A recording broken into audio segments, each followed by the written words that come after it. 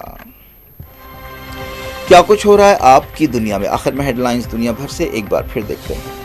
Welcome to Hidayah Islamic International School, where education meets excellence. A world-class learning environment designed to inspire young minds. Every morning begins with warmth, respect, and a welcoming atmosphere. Experienced teachers and active participation. Hands-on experiment in our modern science labs. A well-stocked library nurtures a love for reading and knowledge. With strong Islamic values, join Hidayah Islamic International School.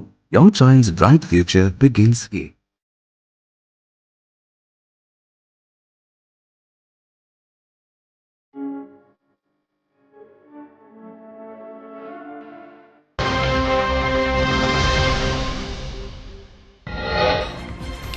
Middle East پھر بھڑک اٹھا، امریکہ اور ایران کے درمیان فوجی جھڑپیں، IRGC نے بحرین میں بھی حملہ کیا۔ ساحلی ایران پر امریکی حملے، تہران نے ہرمز میں ٹینکر اور بحرین میں فوجی اڈے کو نشانہ بنایا، GCC نے کی مذمت۔ ایران نے بے وقوفی سے سمجھوتے کی خلاف ورزی کی، ڈونلڈ ٹرمپ کا الزام، ایران نے کہا کارگو جہاز غیر قانونی راستے سے گزر رہا تھا۔ اسرائیل اور لبنان کے بیچ فریم ورک ڈیل سے اتفاق، IDF بعض علاقوں سے پیچھے ہٹے گی، مارکو روبیو نے کہا شروعات ہے۔ جب تک ضروری ہو بفر زون میں برقرار رہیں گے، نتن یاہو کا اعلان، حزب اللہ نے کہا لبنان اسرائیل سمجھوتا قبول نہیں ہے۔ وینزویلا زلزلے میں مرنے والوں کی تعداد 920 ہو گئی، 54,000 لاپتہ، زندہ بچنے کی امیدیں کم ہوتی جا رہی ہیں۔ یورپ کے ملکوں میں گرمی کی لہر برقرار، درجنوں موتیں، اسکولز، ٹورزم، ٹرانسپورٹ سب ٹھپ۔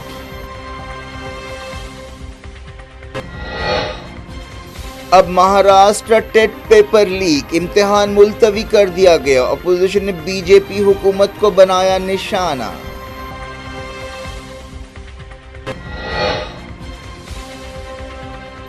رام مندر ٹرسٹ جنرل سیکرٹری چمپت رائے نے چڑھاوا چوری معاملے میں استعفیٰ دے دیا۔